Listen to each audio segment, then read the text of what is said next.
자,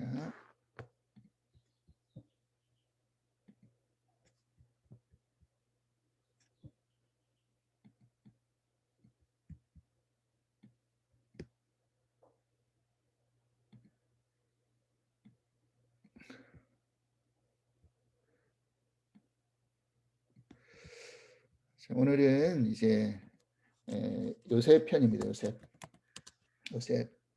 요셉은 이제 이름의 뜻이 하나님께서 더하신다, 하나님께서 더하신다, 하나님께서 더하신다라는 이름의 의미가 있습니다.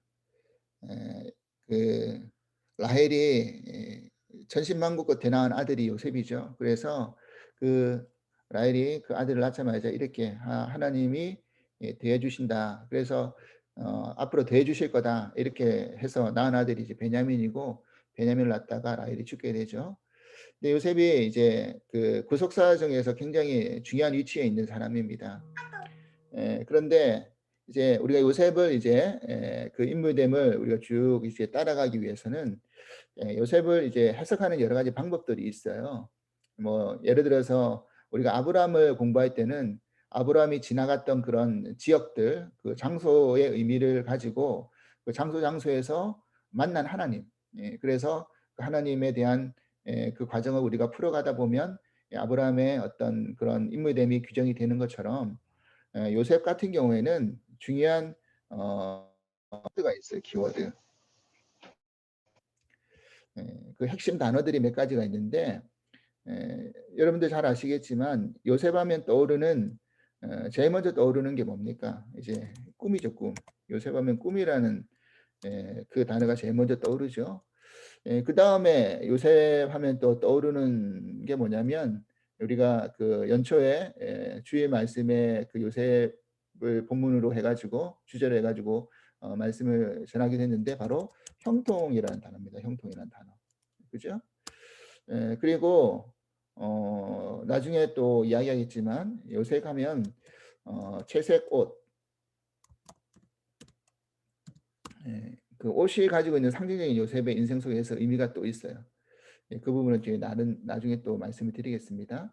그리고 요셉 속에서 인생의 어떤 구덩이 같은 게 있어요.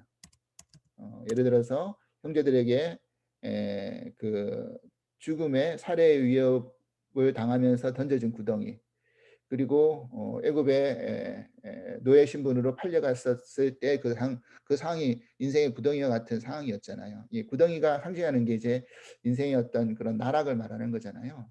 그 다음에 더 나락으로 떨어지죠. 감옥에 갇히죠. 이런 어떤 인생의 구덩이 같은 게 과연 어떤 의미가 있는지에 대한 이야기를 할 거고요. 그 다음에 요셉 하면 또 떠오르는 게 뭐냐면 그 믿음의 가치관이 있어요. 그러니까 요셉이 어떤 사건들마다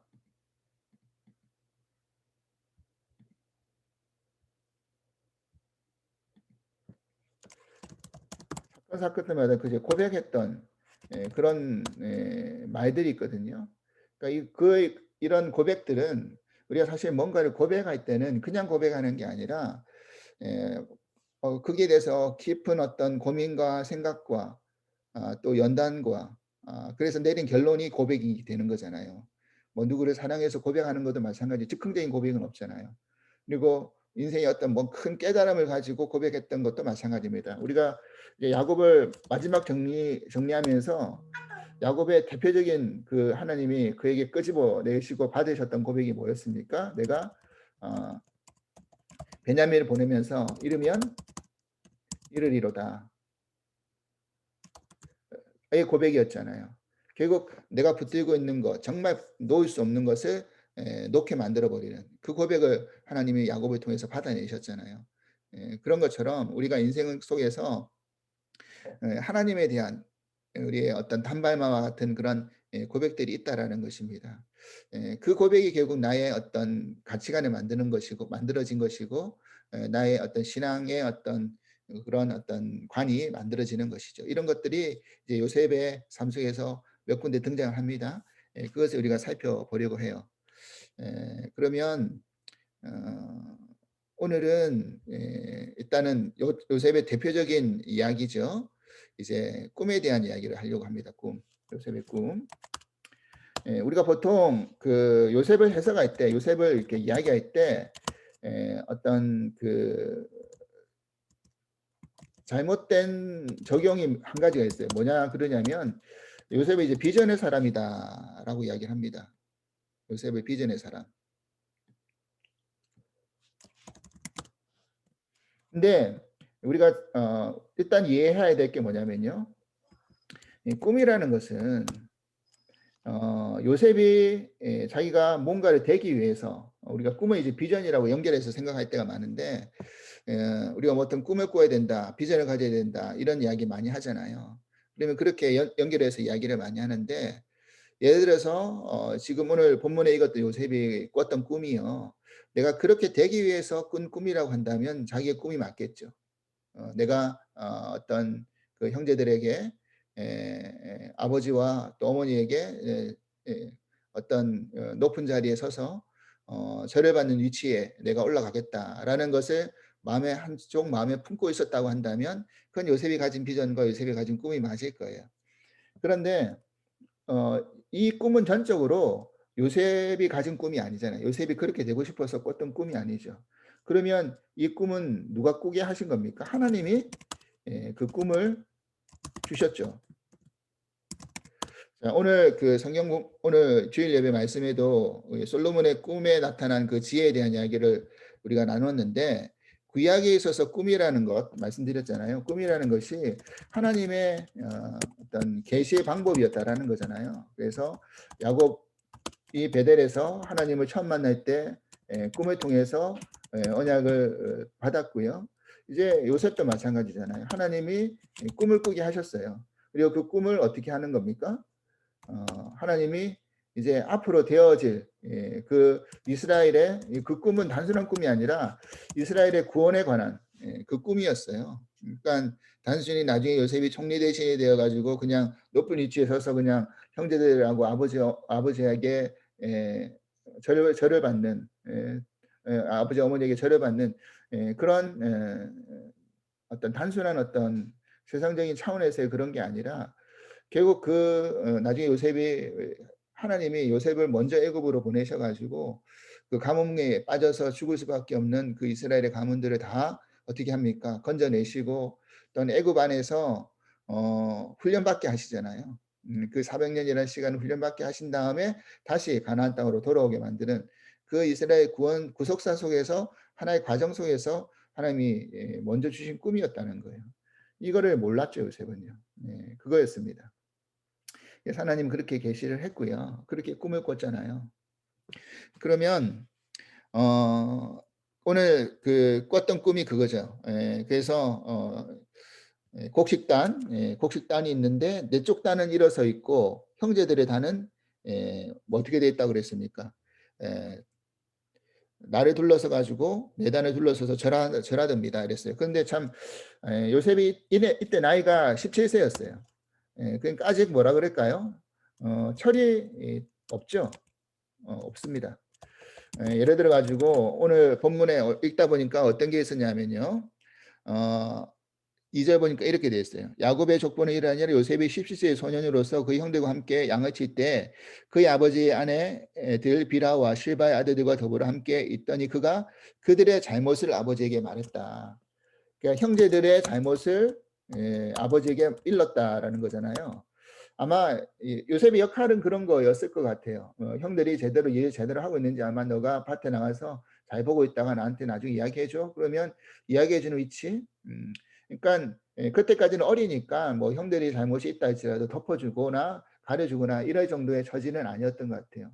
아버지한테 사랑을 독차지함 받고 있고 아버지가 지어준 어떤 채색 옷을 입고 있고 그 형제들의 어떤 미움도 받고 있고 오죽했으면 어, 이런 표현을 썼어요. 어, 사절 보니까 그의 형들이 아버지가 형들보다 그를 더 사랑함을 보고 그를 미워하여 그에게 편안하게 말할 수 없었다. 같은 아무리 배다른 형제라 할지라도 형들이 동생이잖아요. 아무리 배달을 한다 할지라도 동생 아우 요셉한테 쉽게 말을 못할 정도였어요. 그러니까 이 최세옷이라는 게 뭐 나중에 이야기 드리겠지만 고위 관직, 왕족들이 있는 그런 옷이잖아요. 그러니까 얼마나 딱 차별을 둔 겁니까? 야곱이 참 이런 부분에서 편애를 한 거잖아요. 아무리 사랑하는 아들이라 할지라도 속으로 사랑하든지 겉으로 드러내지 말든지 하든지 해야 되는데 노골적으로 드러내서 그 아들만 이뻐해 주고 더군다나 구별 지어 가지고 채색옷을 입혀 놓으니 얼마나 미워했겠습니까 형들이. 눈의 가시처럼 생각했겠죠. 그런데 함부로 할 수도 없죠 아버지 눈치 때문에. 그런 속에서 아버지한테 그런 사랑을 받고 있으니 요셉의 입장에서도 형들은 제대로 눈에 들어오지 않았을 거예요. 형들이 뭔가 잘못하고 있었으면 그 잘못을 쪼르륵 가 가지고 아버지한테 일렀겠죠. 이 잘못은 그냥 단순한 잘못은 물론 아니에요. 원어에 보면요. 이 잘못은 그냥 일회성인 잘못이 아니라 반복적으로 저지르는 잘못이라고 돼 있어요. 그래서 그런 것들을 아버지에게 일렀으니 형들도 눈치를 봤을 거고요. 여러 가지 어떻게 보면 눈의 가시처럼 생각했을 겁니다. 더군다나 이 꿈을 꾸는 것을 보니 어떻게 하는 겁니까? 물론 지금은 아버지 때문에 그냥 제대로 편안하게 말도 할 수 없을 정도의 어떤 상황이었는데 꿈에는 마치 에 자기한테 절하는 것처럼 그렇게 이야기했잖아요. 그러니깐 요셉은 철이 없이 그거를 자기만 알고 있든지 그런 꿈을 꿨으면 그런 이야기를 하면 뻔히 형들이 싫어할 거를 왜 모르겠어요. 그리고 17인데 이 정도 꿈이라고 하면 대충 꿈의 어떤 내용이 뭔지를 알 거 아닙니까? 그 예를 들어서 그 큰 뜻, 깊은 뜻, 먼 뜻, 나중에 일어날 그런 하나님의 그 꿈에 담겨 준 그런 것은 모른다 할지라도 그 현상에 이게 뭘 이야기하는지는 대충은 알 거 아니에요. 그러면 이걸 형한테 하면 당연히 미움받을 걸 왜 모르겠어요. 그러니까 눈치가 없는 건지 철이 없는 건지 그랬다라는 거예요. 이야기를 하는 거예요. 뭐 자랑하려고 했던 것 같지는 않고 그냥 뭐 자기는 그냥 꿈을 꾸니까 그냥 아무런 생각 없이 그냥 이야기를 툭 던진 것 같아요, 형들한테. 근데 그게 이제 미움이 된 거죠. 미움이 됐어요. 그래서 그를 더욱 미워하였다. 그 꿈 때문에. 내가 "너가 우리의 왕이라도 될 거냐? 우리를 다스리는 사람이라도 될 줄 아느냐?" 이러면서 "지금은 네가 아버지 안에 있으니까 우리가 그냥 가만히 내버려 두고 있는데 아버지 돌아가시면 해봐 네 가만히 두냐?" 벼르고 있을런지도 몰랐어요. 그런데 내뱉는 꿈이 내용이 그런 거니까 어떻게 더 미워할 수밖에 없겠죠. 그런데 이제 이게 한 번이 아니라 또 다른 꿈을 꿨잖아요. 다시 꿈을 꿨어요. 그래서 그의 형들에게 말하여 "내가 또 꿈을 꿨는데 그 꿈이 뭐냐면 해와 달과 11별." 이번에는 형제들뿐만 아니라 해와 달 이 해와 달이라는 것이 가정 안에서 상징하는 게 해는 아버지를 상징하는 것이고 달은 어머니를 상징하는 거잖아요. 그죠? 그러니깐 그리고 별은 형제들을 상징하는 것이고 다 11별이라고 했으니까요. 그러니까 아버지와 어머니와 또 나머지 11명의 형제들이 절하더이다 이랬어요. 꿈에도. 그러니까 이제 그 꿈은 이제 그 꿈을 이제 형제들에만 이야기한 것이 아니라 아버지 어머니를 상징하는 해달별이 등장하니까 아버지 야곱에게도 이야기를 했어요. 그죠? 그러니까 형들은 더 시기했어요. 아버지 앞에서 이야기하니까 뭐라 말은 못하고 속으로 부글부글 끓겠죠. 근데 그 야곱은 그 말을 간직했어요. 그죠? 아버지는 그래서 대신에 이때는 꾸짖었죠. 형들 앞에 서니까. 뭐 자기도 저런다 그러니까 좀 황당하기도 했겠고요. 야곱도 사실은 이게 어떤 의미인지를 이때는 도저히 알 수가 없었겠죠. 그래서 그런 거 함부로 단 야곱의 꾸짖음은 그런 것 같아요. "야 그런 거 니만 알고 있지 몰라 형들이 있는데 그 이야기를 이야기해." 이 정도의 꾸짖음을 얘기했죠. 그런데 이제 그런 걸 이야기하니 꾸짖었는데 그럼에도 불구하고 야곱은 마음속에 그것을 간직하고 있었다라고 이렇게 이야기를 하고 있었어요. 그래서 요셉이 이제 요셉에 관계된 꿈이 이제 첫 번째 자신이 꿨던 꿈이죠. 요셉이 꿨던 꿈이에요. 요셉의 꿈. 요셉이 꾼 꿈이에요. 하나님이 꾸게 하신 꿈이죠. 그리고 요셉의 꿈 스토리에서 또 등장하는 그 요셉의 스토리의 가운데 등장하는 게 있죠. 그게 뭐냐면 바로 술 맡은 관원장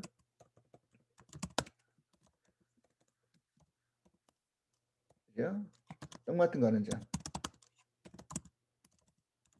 장이 꿈이죠. 언제입니까 이게? 요셉이 감옥에 갇혔을 때 들었던 꿈 내용이죠. 그게 어디에 나오는 거냐면 창세기 40장에 등장하죠. 창세기 40장.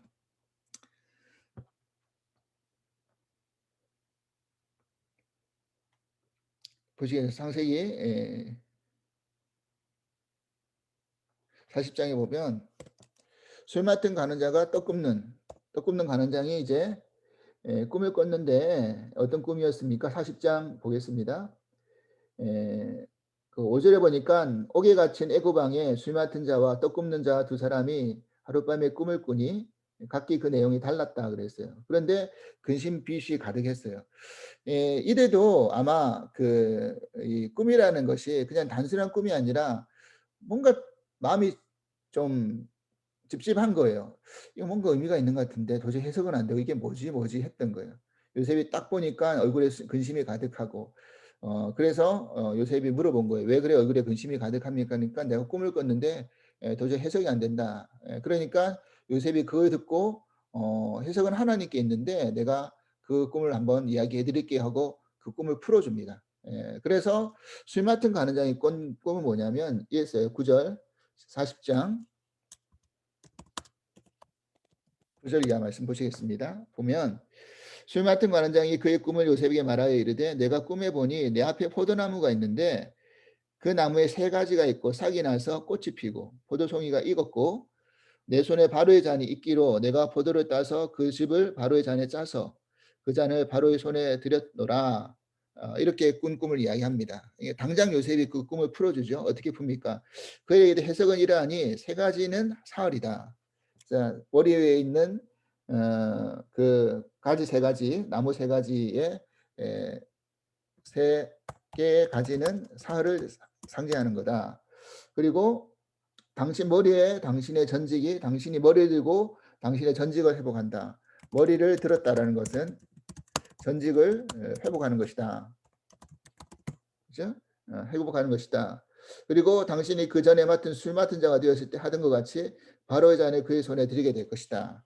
그러니까 잔을 바로에게 준 것을 당신이 했던 그대로 바로에게 잔을 돌려주는 일을 한다. 그래서 당신이 지금 억울한 일을 통해서 감옥에 갇힌 것 같은데 그것이 해결이 돼가지고 다시 회복되어지는 그런 일이 있을 것이다 라고 풀어줍니다.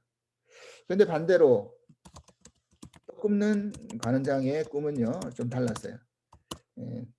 똑같이 꿨는데 보니까 이번에 16절 떡 굽는 관원장이 그 해석 좋은 것을 보고 요셉에게 이르되 나도 꿈을 보니 흰떡 세 강주리가 내 머리에 있고 맨윗 강주리가 바로를 위하여 만든 각종 구운 음식이 있는데 새들이 내 머리의 강주리에서 그것을 먹더라.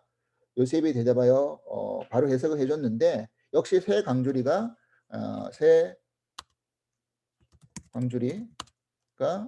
이제 사흘을 말하는 것이다. 그죠? 사흘을 말하는 것이다. 그리고 사흘 안에 당신이 머리를 들고 당신을 나무에 달리리니 그러니까 자기가 강줄이 하나가 새가 날라와서 바로를 위해서 준비한 떡을 먹었다고 했는데 새들이 좋아서 먹었다고 했는데 당신이 나무에 달려가지고 새들에게 먹이가 될 것이다. 이렇게 이야기한 거예요. 그러니까 이게 이제 바로 어떻게 된 겁니까? 그대로 꿈의 해석대로 그대로 이루어졌죠. 자, 여기서 어, 요셉의 꾸는 꿈은요. 하나님이 그냥 꿈을 꾸는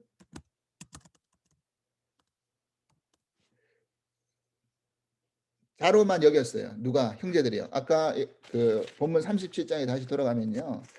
뒤에 형제들이 나중에 요셉 아버지가 형제들한테 가보라고 이야기했을 때 요셉이 형제들을 찾아갈 때 뭐라고 형제들이 비아냥거렸냐면 37장 19절에 보면 서로 이르되 꿈꾸는 자가 오는도다라고 그랬어요. 저가 꿈만 꾸는다 그랬어요. 꿈꾸는 자가 오는도다.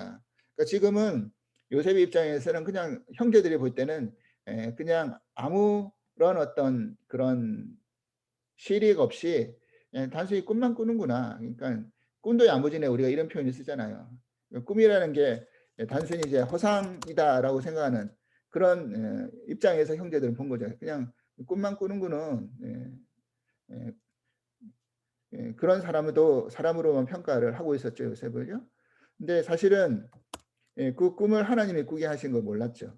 근데 그때는 이제 꿈을 그냥 꾸는 자로서 끝났는데 두 번째 그 술 맡은 관원장, 떡 굽는 관원장의 꿈은 어떻게 한 겁니까? 꿈을 해석하는 사람이 되었어요.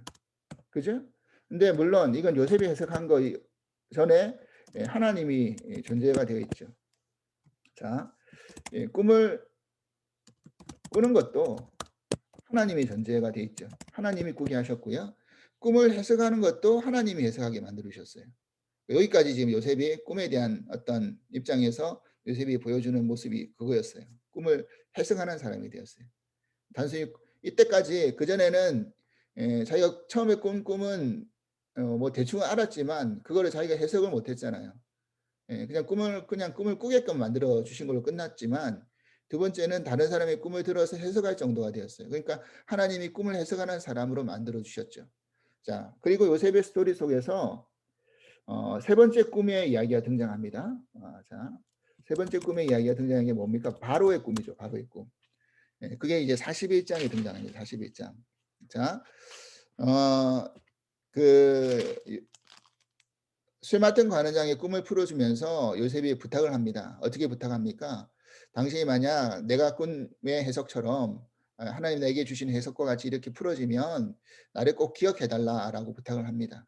그래서 그 꿈을 꿈대로 나중에 그 술 맡은 관원장이 풀려나가지만 그가 요셉을 까마득하게 잊어버렸어요. 그래서 40장 23절에 보면 술 맡은 관원장이 요셉을 기억하지 못하고 그를 잊었다라고 그랬어요. 여기서 잊었다라는 것은 완전히 그냥 깡그하게 완전히 잊었다라는 거예요. 그냥 잠깐 잊은 게 아니라 완전히 잊어버렸어요. 나가자마자. 우리가 그렇잖아요.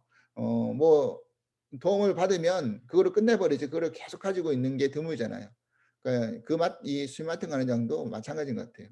그래서 자신의 그 꿈의 해석처럼 그렇게 되었는데 자신의 어떤 불안하고 염려스러운 것들이 해결이 되고 풀려났는데 물론 요셉이 풀어준 건 아니라 할지라도 그거에 대해서는 그냥 까마득하게 깡그리하게 잊어먹었어요. 그러다가 이제 2년이 지나갔어요. 2년. 그러니까 요셉은 그로 말미암아 더 2년이 지나갔는데 이제 바로가 꿈을 꿨는데 보니까 1절 보시죠. 만 2년 후에 바로가 꿈을 꾼 적 41장입니다. 창세기 41장 1절 이하를 말씀 보겠습니다. 자기가 나일강 가에 서 있는데 보니 아름답고 살찐 7 암소가 강가에 올라와 갈밭에서 뜯어먹고 그 뒤에 또 흉하고 파리한 다른 7 암소가 나일강가에 올라와 그 소와 함께 나일강가에 서 있더니 그가 흉하고 파리한 소가 그 아름답고 살찐 7 소를 먹은지라 바로가 곧 깨었다가 다시 잠을 들어 꿈을 꾸니 한 줄기에 무성하고 충실한 7 이삭이 나오고 또 가늘고 동풍 마른 7 이상이 나오더니 그 가는 7 이상이 무성하고 충실한 7 이상을 삼킨지라 바로가 깬 꿈이라 그랬어요. 자, 여기서 이런 꿈을 꿨어요. 지금 나일강에 섰다고 그랬잖아요. 나일강에 섰다라는 의미는 그 당시 이 나일이라는 것은 애굽인들에게 굉장히 중요한 의미예요. 이 나일이 그 어머니 신이죠. 생명의 신이기도 해요. 그러니까 나일강에서 그것을 바라봤다라는 것은 어떤 그 애굽의 신의 계시를 받았다라는 것으로 생각했던 거예요. 이 바로 왕이 생각할 때. 그런데 여기서 이제 암소가 등장하잖아요. 그 애굽에 나오는 모든 것들은 다 신인 거 아시죠? 다 신처럼 생겼어요. 그래서 암소는 풍요를 상징하고요. 농업과 깊은 관련이 있는 신이에요. 그래서 보니까 살찐 암소 7마리가 뒤에 뼈만 남은 흉측한 다른 7마리에 삼켜졌죠. 이게 뭘 의미할까 했는데 아니나 다를까 또 두 번째 연이어 꾼 꿈이 뭡니까? 연이어 꾼 꿈은 이제 이삭이죠. 풍성하고 충실한 7 이상이 있는데 나중에 가늘고 동풍에 마른 7 이상이 나와서 또 그것을 삼켰다 그랬어요. 그래서 이거는 과연 뭘 의미하는 건가? 해석이 도저히 안 되는 거예요. 그리고 유명하다는 그런 주술가라든지 애굽에도 그런 사람들이 있었을 거 아닙니까? 다 데리고 와서 물어봐도 아무도 그것을 해결할 자가 없고, 이건 분명한 나일강에서 봤던 하나님의 신이 주신 계시가 분명한데 이게 무슨 것인가 하고 굉장히 불안해했어요. 염려스러웠죠. 그래서 어 이 술 맡은 관원장이, 그러니까 술 맡은 관원장이라는 게 사실은 그 관원장이 그 내시거든요. 내시 환관이에요. 환관. 이거 술을 맡았다는 것은 아무나 술을 맡을 수가 없어요. 예를 들어서 왕궁의 음식이라든지 술이라는 것은 왕이 직접적으로 대하는 것들은, 특별하게 그것에 다른 것을 누가 그저 독약이라든지 다른 나쁜 일을 하기 위해서 하게 되면 왕위가 보존될 수 없기 때문에 최측근이 그것을 관리하게끔 만들어졌던 거예요. 그러니까 술 맡은 관원장은 바로에 있어서 거의 최측근과 같은 사람이에요. 떡 굽는 관원장도 마찬가지죠. 근데 그는 이제 바로에 의해서 내침을 당했지만 술 맡은 관원장은 복귀를 했잖아요. 그러니까 이 술 맡은 관원장이 자기 그 꿈에 대해서 바로가 불안해하고 또 그걸 해석할 사람이 아무도 없으니까, 그래서 2년 전에 자신이 꿨던 꿈을 풀어줬던 그 요셉이 생각이 났던 거예요. 그죠?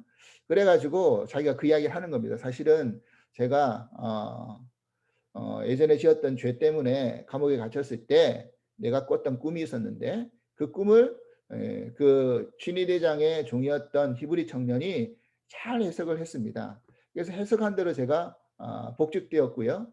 그리고 다른 한 사람은 죽었습니다. 그 해석이 기가 막혔다라는 걸 이야기하는 거잖아요. 정확했다라는 거. 그러니까 바로가 당장 요셉을 데리고 오라라고 한 거예요. 그래서 이제 요셉이 바로 앞에 섰어요. 근데 어 그 41장 15절 보시겠습니다. 41장 15절 보니까 바로가 요셉에게 이르되 내가 한 꿈을 꾸었으나 그것을 해석하는 자가 없더니 들은즉 너는 꿈을 들으면 능히 푼다 하더라 그랬어요. 그러니까 66절에 요셉이 바로에게 대답하여 이르되 내가 아니라 하나님께서 바로에게 편안한 대답을 해 주실 것입니다 이랬어요. 그러니까 하나님이 해석하시고 하나님이 대답을 주실 거다라는 요새 그런 것을 이야기하잖아요. 자, 그리고 41장 이 그 요셉의 꿈들에서 보면 이게 다 상징적인 의미가 있어요. 뭐가 있느냐면 두 번씩 연달아 꾸잖아요. 그러니까 두 번씩 꾼다는 것은 의미가 있는데 그걸 요셉이 그렇게 풀어줘요. 뭐냐면 41장 32절에 보면 이렇게 이야기를 해요. 뭐랬냐면 바로께서 꿈을 두 번 겹쳐 꾸신 것은 하나님이 이 일을 정하셨음이라 하나님이 속히 행하신다 그랬어요. 하나님이 정하신 꿈이다라는 거예요. 우리가 그러니까 여러분 예를 들어서 같은 꿈을 꾸더라도 두 번 연달아든지 세 번 연달아 꾸는 꿈은 뭔가 거기에 의미가 있는 꿈인 거를 여러분 아셔야 되겠죠. 그러니까 우리도 뭐 개꿈도 많지만 한 번 꾸고 끝나는 꿈이라면 그냥 개꿈인 거보다라고 생각할 수도 있겠지만, 이래서 비슷한 꿈이 연달아 두 번, 세 번 계속 꾸어지면 여기는 뭔가 심상치 않은 게 있지 않을까. 그때는 이제 하나님 앞에 물어보셔야 되겠죠. 요셉처럼. 그 꿈의 해석은 하나님이 해석하실 수 있는 분이니까. 하나님이 정하신 꿈일 수도 있으니까 그런 거죠. 그래서 꿈을 연달아 뭐 꿨던 거는 하나님이 그렇게 꾸게 하신 겁니다 했어요. 그래서 하나님이 해석하실 것인데 그때 이제 요셉이 바로 앞에 굉장히 뭐라 그럴까요? 전혀 위축되거나 뭐 어떤 불안해하거나, 오히려 지금 불안해하는 것은 바로였는데 요셉은 오히려 편안해요. 자기가 이제 그 과목에서 풀려날 수 있는 절호의 기회가 찾아온 거 아닙니까? 그러면 어떻게든지 눈치 보면서 조아리면서 바로의 한테 잘 보이려고 애를 써야 되는데 오히려 당당하게 자신의 입장을 밝히고 하나님을 드러내잖아요. 그죠? 그래서 하나님이 해석하실 것입니다. 하나님 편안한 답을 주실 것입니다. 그러니까 이 평안이라는 문제가 하나님께 달려 있다는 것을 그렇게 그대로 이야기를 해주는 것이죠. 그리고 이제 그 꿈을 풀어줍니다. 요셉이 풀어줘요. 그래서 27절 보니까 이렇게 돼 있어요. 26절 일곱 좋은 암소는 일곱 회요 일곱 좋은 이삭도 일곱 회니 그 꿈은 하나입니다. 그 위에 올라온 파리하고 흉한 일곱 선은 또 7년이고 동풍이 말라 속이 빈 일곱 이삭도 일곱 해 흉년이니 내가 바로에게 이르기를 하나님이 그가 하실 것을 바로에게 보이심이라 하셨습니다. 온 애굽 땅에 일곱 해 큰 풍년이겠고 그에 일곱 해 흉년이 들어서 애굽 땅에 있는 풍년이 다 잊어버리게 되고 이 땅이 그 기근으로 망하리다 그랬어요. 자, 이 꿈의 해석은 이랬어요. 7년 풍년이 있은 후에 7년 흉년이 찾아올 것입니다라고 이야기를 하고 있죠. 그런데 우리가 그렇잖아요. 아무리 풍년의 시간이 긴다 할지라도 흉년이 닥쳐버리면 그 풍년의 시간들을 다 까먹게 되잖아요. 그죠? 예. 이게 타격이 심하잖아요. 네, 마찬가지입니다. 그러니까 7년 풍년이라고 해서 흥청망청 써버릴 게 아니라 흉년이 들었을 때 풍년 때 흉년이 될 것을 대비해 가지고 준비하는 것이 지혜로운 방법이죠. 그래서 이때 요셉은요. 단순히 꿈만 해석하는 사람이 아니라요. 그 꿈에 대해서 어떻게 해요? 해결책을 주고 집행을 합니다. 이게 달라지는 거예요. 요셉의 꿈의 입장에서. 꿈을 보는 입장에서요. 자, 꿈을 이제 해석을 해줘요. 그래가지고 41장 33절에 36절에 보니까 이렇게 해석합니다. 이제 바로께서는 명철하고 지혜 있는 사람을 택하여 애굽 땅을 다스리게 하시고 바로께서는 또 이같이 행하사 나라 안에 감독관들을 두어서 일곱 해 풍년에 애굽 땅의 5분의 1을 거두게 하시고 그들로 장차 올 풍년의 모든 곡물을 거두고 그 곡물을 바로의 손에 돌려 양식을 위하여 각 성읍에 쌓아두게 하소서. 이와 같이 그 곡물을 이 땅에 저장하여 애굽 땅에 임할 일곱 해 흉년에 대비하시면 땅이 이 흉년으로 말미암아 망하지 아니합니다. 그랬어요.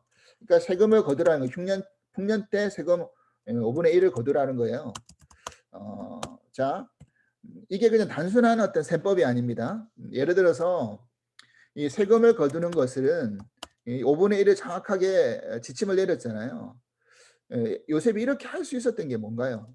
이 바로 그 요셉이 가졌던 감옥은요. 그 보디발 시위대장의 집안에 있는 감옥이었어요. 그게 정치범 수용소였죠. 그러니까 왕족들 또 그 정치범 중에서 잘못을 저질렀다든지 벌을 주려고 할 때 보디발이 시켜서 그 감옥을 관리하고 가두게 만들었다는 거예요.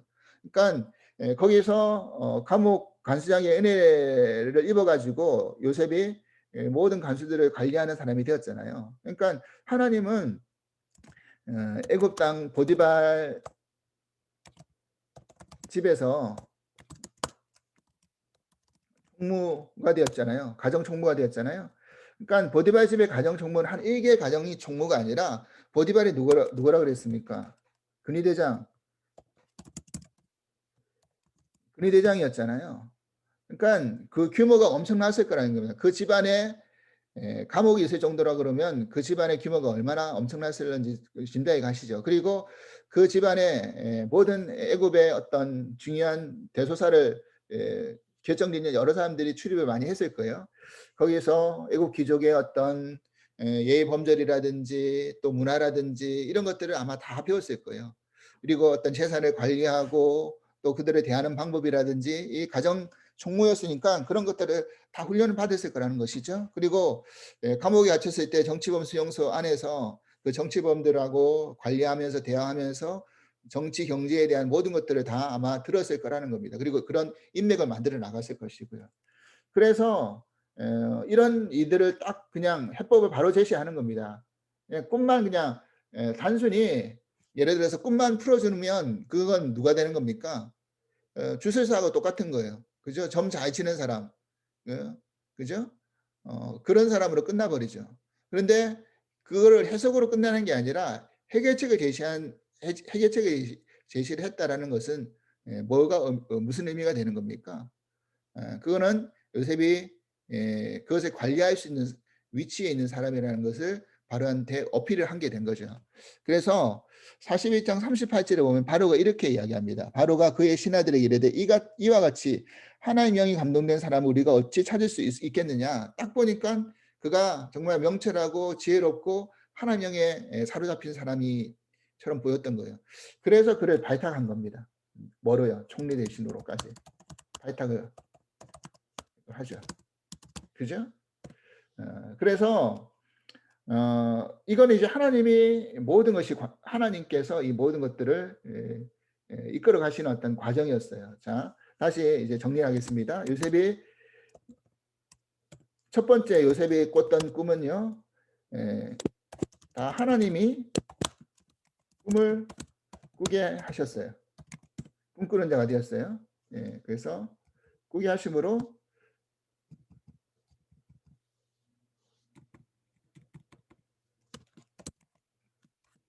꿈꾸는 자. 두 번째 술 맡은 가는장, 떡 굽는 가는장의 꿈을 해석함으로 말미암아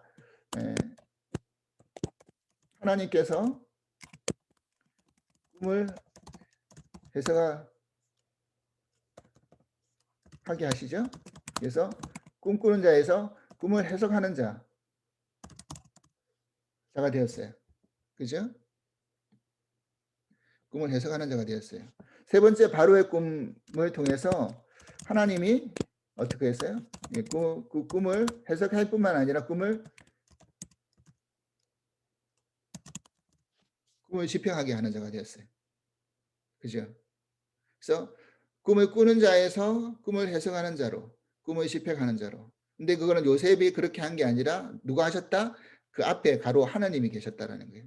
하나님이 요셉에게 꿈을 꾸게 하셨고, 꿈을 주셨고, 또 그 꿈을 해석하게 하셨고, 하나님이 그 꿈을 집행하는 자로서 요셉을 세워 나가시는 것이죠. 그러니까 단순히 요셉은 요셉으로 끝난 게 아니라 하나님이 그렇게 계획하시고 준비하시고 이끌어 가신다는 것을 여기서 보여주고 있다는 사실입니다. 우리도 마찬가지인 것 같아요. 지금 하나님이 어떻게 우리의 어떤 그런 꿈을 우리에게 허락하셨고 또 어떻게 해석을 하게 만드실 거고 어떻게 집행하실지는 사실 하나님께 달려 있는 것 같아요. 지금 주어진 상황 속에서 우리가 '이게 뭐지?' 하고 해석이 안 될 때 하나님 앞에 맡기시고 또 하나님이 집행해 나가시는 이 과정을 우리가 눈으로 그렇게 목도할 수 있길 바랍니다. 이 과정 속에서 우리가 인내라는 시간이 필요하고요. 또 연단이라는 시간이 필요하고 또 훈련이라는 시간이 필요한 것 같아요. 하나님이 요셉을 그렇게 지금 만들어 가고 계시는 겁니다. 꿈을 꾸는 자에서 꿈을 해석하는 자로서 꿈을 집행하는 자까지로 만들어 가신다는 것을 우리가 기억하시면서 우리의 인생도 이런 과정을 우리가 한 단계 한 단계 그렇게 걸어 나가실 수 있는 은혜가 임할 수 있기를 주님으로 간절히 기도하겠습니다. 기도합니다. 하나님 아버지 감사합니다. 오늘은 요셉의 꿈에 관한 이야기를 나누면서 하나님이 어떻게 요셉의 꿈에 개입하시고 꿈을 꾸게 하시며 꿈을 해석하게 하시며 또 꿈을 집행하는지에 대한 이야기를 같이 나누었습니다. 오늘 그 이야기를 통해서 하나님이 우리에게 허락하신 꿈이 있는 줄 믿습니다. 그리고 그 꿈을 하나님이 해석하게 만드실 것이고 또 꿈을 이루어가게끔 하나님이 만들어 가실 것을 또한 믿습니다. 우리가 해나가는 것이 아니라 하나님이 이루어 가시는 것인 것을 또한 깨닫게 됩니다.